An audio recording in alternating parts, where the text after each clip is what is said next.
À l'hôtel Cornavin, à Genève, nous avons rencontré les frères Bogdanov.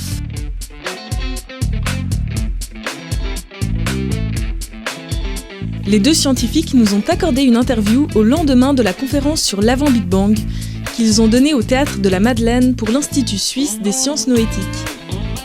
On a découvert Genève sous son meilleur aspect, c'est-à-dire à la fois l'accueil, quelque chose, point d'international, il y avait des anglophones, des francophones bien sûr, mais aussi des suissophones et des Russes, des Allemands. Donc c'était très agréable.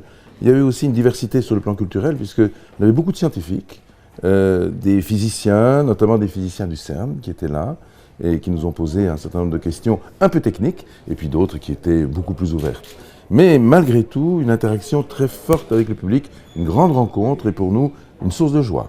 Et là, c'était très très amusant parce que on a voyagé à la fois dans l'espace et dans le temps. Dans l'espace parce qu'il fallait rejoindre ces endroits, mais aussi dans le temps parce qu'on a traversé toute la vieille ville, on est monté, on est passé près de la cathédrale et on a rencontré des gens, évidemment, qui sur le chemin nous ont demandé des photos, des petites discussions, des conversations comme ça, brèves, mais enfin en tout cas qui nous ont enchantés.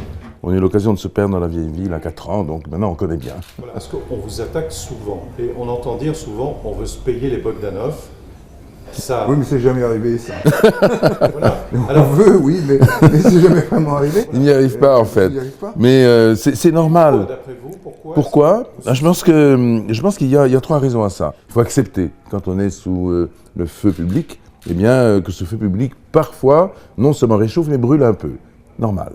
Ensuite, il y a une deuxième raison qui est liée à nos travaux. Après avoir fait 10 ans de temps X, eh bien voilà que nous nous sommes engagés dans une autre direction qui est la recherche pure et une recherche risquée. Pourquoi risquée ? Parce que nous avons pris le parti dans nos thèses de doctorat, moi en mathématiques et Igor en physique théorique, eh bien de rechercher un début de réponse à une question qui était complètement taboue, qui est la question de l'avant Big Bang. Je pense, sans modestie, que nous avons été les premiers à franchir la frontière de l'avant Big Bang pour remonter donc vers le point zéro de l'espace-temps, ce qu'on appelle la singularité initiale en physique mathématique. Et ça a été mal vécu par de très nombreux scientifiques. Et comme le disait le philosophe Sénèque, je mesure la validité de mes idées à la colère qu'elles suscitent. Et chaque fois qu'une découverte scientifique un tout petit peu, qui fait bouger les lignes, apparaît dans le ciel scientifique, elle provoque des orages. Et je crois qu'il y a même une troisième raison dont je parlais tout à l'heure, c'est le fait qu'il y a des résonances de type métaphysique dans cette approche de l'avant Big Bang. C'est pas seulement de la science, c'est aussi quelque chose qui dépasse la science, en ce sens que quand on s'interroge vraiment sur l'instant zéro, on touche bien sûr la création ultime et donc évidemment la causalité de cette création. Et très souvent, lorsque le public, d'une manière assez générale, aborde cette question, il nous dit « mais oui, finalement, est-ce que ce n'est pas la question ultime que vous posez n'est-elle pas proche de celle que posent les religieux? Est-ce qu'on n'est pas proche de Dieu?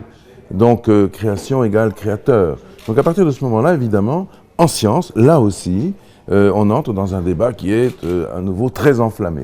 Et là, s'installe quelque chose de tout à fait caractéristique du monde scientifique, qui est le polémiquement correct, comme on dit entre nous, Grishka et moi, à savoir que oui, c'est tout à fait, admis et normal de s'en remettre à ses collègues pour critiquer les Bogdanov. Donc, et on ne connaît pas, on ne rentre pas dans les travaux. 2 mots concernant votre two-man show qui va avoir lieu en fin d'année. Nous allons entreprendre quelque chose de radicalement nouveau dans notre trajectoire, qui est la création d'abord, donc l'écriture, ce que nous faisons, et ensuite jouer au théâtre. Nous allons produire un two-man show. Évidemment, ça se distingue du one, parce que c'est un two en one ou un one and two, dans la mesure où nous allons tous les deux assurer le pivot central, mais avec quand même des satellites importants, qui seront d'autres artistes, qui viendront avec nous. Alors nous sommes à la fois un peu dans la révélation de l'univers, de ses mystères, comme on l'a fait hier soir ici à Genève. Mais il y a aussi donc d'autres composantes, parce que nous sommes musiciens, Igor et moi, donc on viendra avec nos instruments, guitare pour moi et banjo pour Igor. Vous voulez que je vous fasse entendre ? J'ai un morceau qu'on a enregistré, Grishka et moi. Avec plaisir, bien sûr. Je vais vous faire entendre le début. D'accord. Vous allez voir. Ça c'est Grishka, ça c'est moi. C'est Grishka, c'est moi.